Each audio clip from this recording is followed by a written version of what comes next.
Karen, have you noticed that most people today are throwing their lives away for a lucky click on a betting app, while one guy, decades ago, hacked the financial system and his own identity to become an immortal, billionaire god?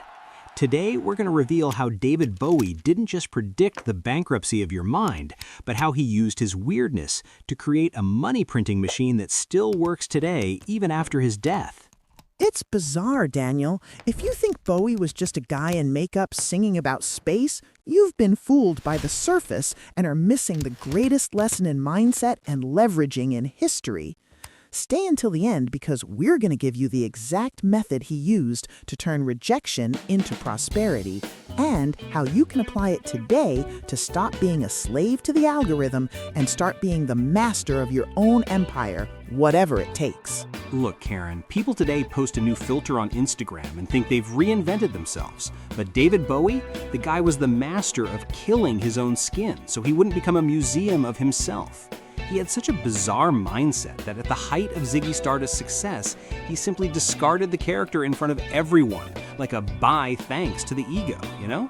While today's kids cry if they lose 10 followers, Bowie had the resilience to destroy what was making a profit to seek something that made sense for his self-knowledge. He didn't want to be just a musician. He wanted to be a walking transformation, a living example that weird is just a name mediocre people give to those who have the courage to be authentic.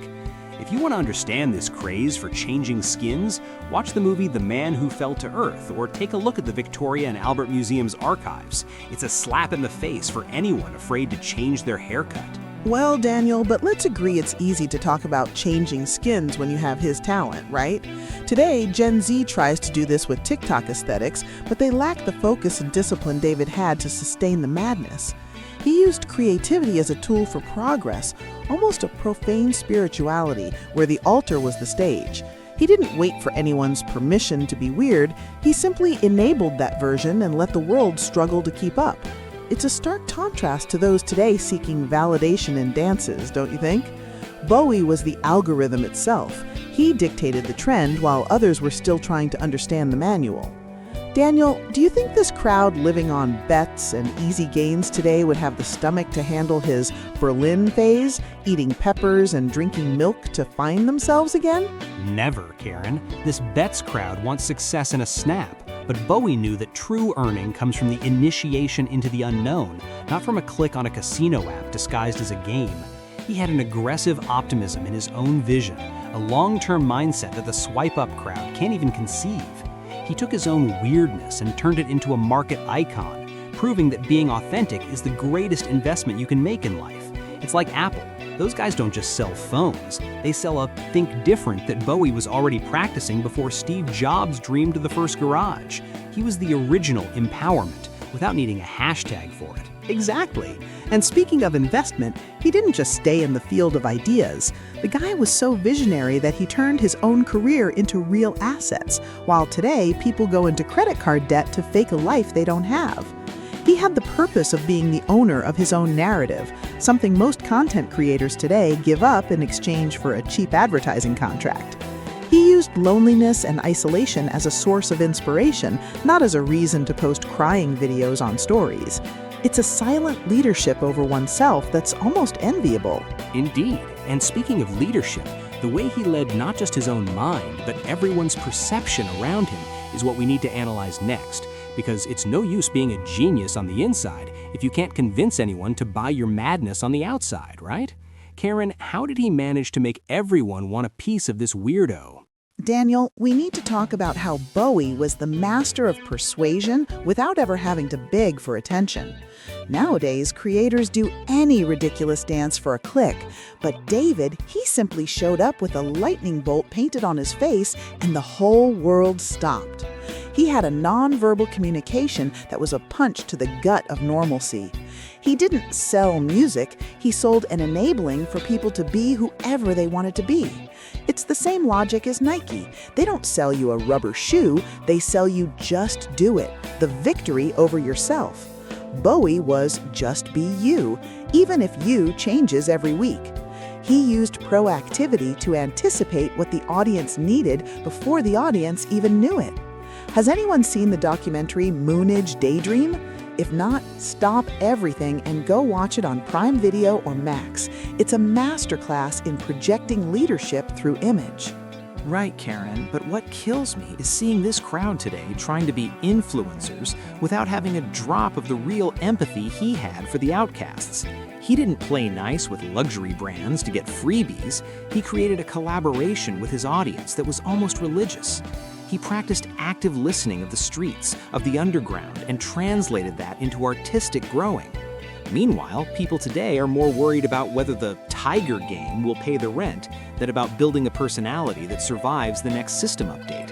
It's a constant negotiation between art and the market, where Bowie always came out on top because he was the product itself.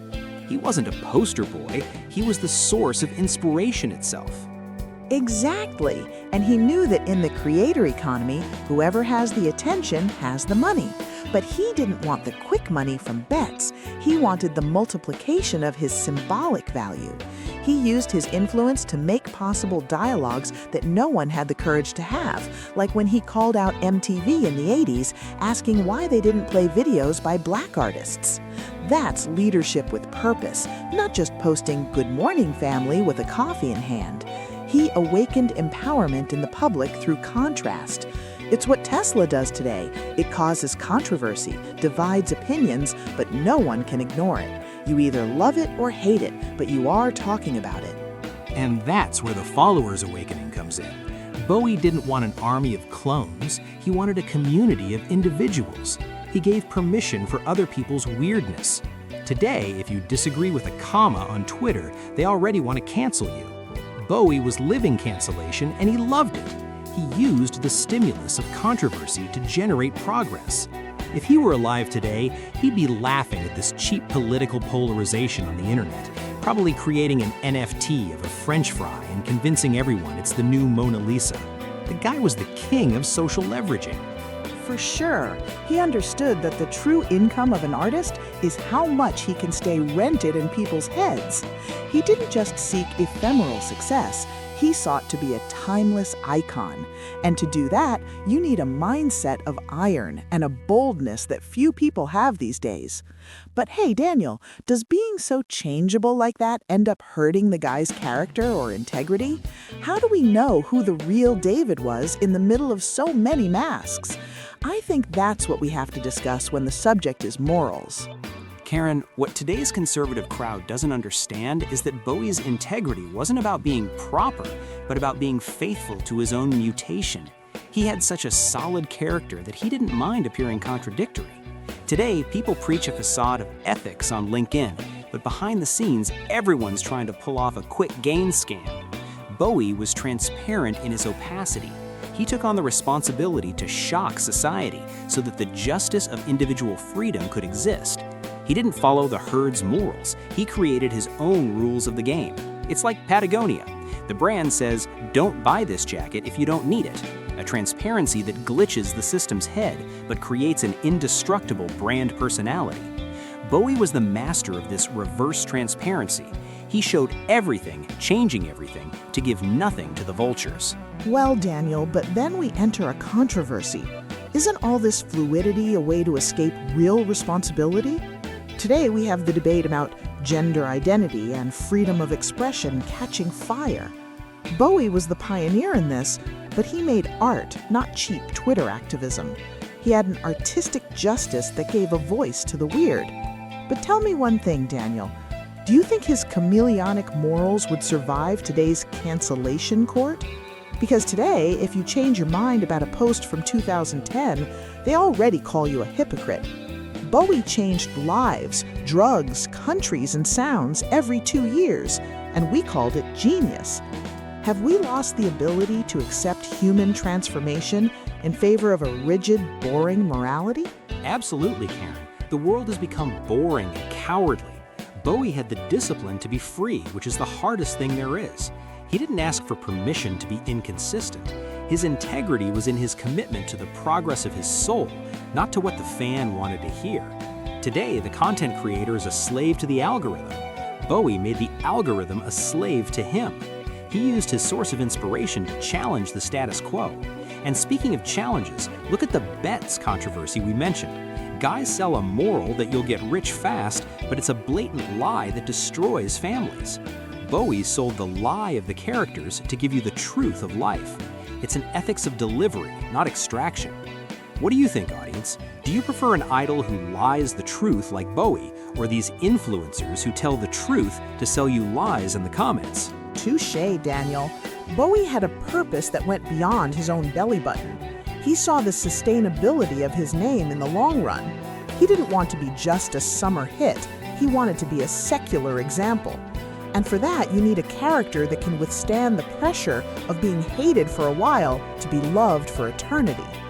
He used his creative spirituality to navigate waters no one else dared. He was the captain of his own ship, while today people are in a leaky boat waiting for the hype wind to blow the right way. It's the difference between having a legacy and just having a bank balance.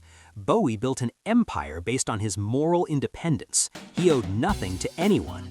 And speaking of empire and bank balance, Karen, the financial side and the real results this guy left behind are jaw-dropping. He wasn't just the guy with the lightning bolt on his face. He was the guy who invented the music financial market. Shall we see how this weirdo became a millionaire by being himself? Karen, this is where we separate the amateurs from the master. David Bowie wasn't just a painted face. The guy was a finance genius. While most 70s rock stars spent everything on parties, he created Bowie bonds in the 90s, securitizing his copyrights and raising $55 million at once. He had the mindset to treat his art as a real investment. That is pure leveraging. He didn't wait for it to fall from the sky. He used his own success to generate independence. It's a violent contrast to this crowd today that puts all their savings into online casino bets, hoping for a miracle. Bowie didn't roll dice, he owned the table. He understood multiplying wealth before YouTube Finance Master courses existed. For sure, Daniel. And look at this man's productivity. The guy released the album Black Star and died 2 days later. That's having an unshakable purpose and focus until the very last second. He didn't just want ephemeral recognition, he wanted to build a legacy that was self-sustaining. He anticipated the internet, streaming, and the way we consume content today. He is the true father of the creator economy. If you want to see real prosperity, don't look at the bank balance of a lottery winner. Look at the structure Bowie built. He used the constant developing of his personal brand to guarantee a perpetual income for his family. Want a practical tip? Study intellectual property and how to protect your ideas. The book Bowie on Bowie is a masterclass in market vision. Exactly. He had a provision for the future that most can't even imagine. The guy was the icon of artistic sustainability. He knew that to have victory in the long run, you need discipline not to sell yourself for any small change at the beginning. He used his market leadership to dictate the rules. And speaking of rules, Karen, look at the plot twist of his life. The guy who seemed the most unstable and crazy in the world was actually one of the most conservative and intelligent investors in show business. While the proper folks went bankrupt, the weirdo became a millionaire and left an empire. This proves that progress doesn't come from following the herd, but from being the master of your own transformation. And the craziest part is that he did it by being authentic. He didn't need a marketing character created by an agency. He was the agency itself. He gave himself the permission to be great. Nowadays, people are afraid to invest 100 reals in a book, but they lose 1,000 in soccer bets. Bowie invested in his knowledge and creativity. He generated his own growth stimulus. Daniel, have you noticed we've finished analyzing his life and he still seems 10 steps ahead of us? The guy is the definition of real empowerment.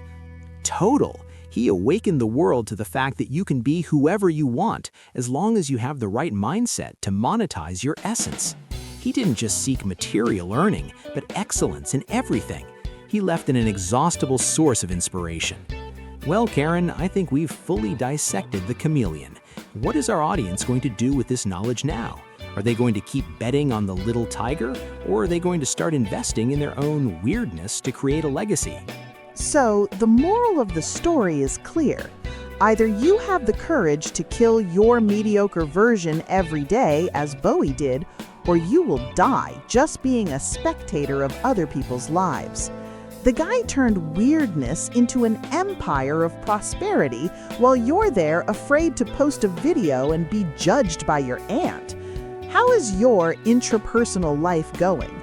Are you the author or just the guy cleaning the set? That's right, Karen, and here's the straight talk.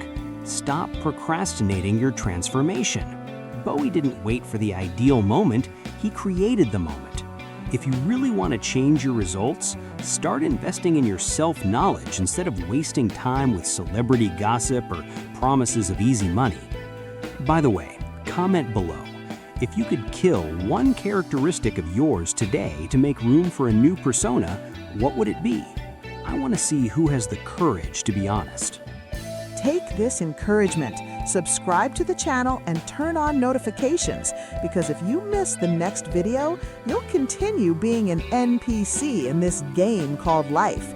And hey, if you want to start your collection of icons, there's a link to buy Lego and other official products in the first pinned comment. Answer this too. Which city are you watching this reality check from? I want to know how far the Chameleon's voice is reaching today. Don't just be another one, be the master of your own independence.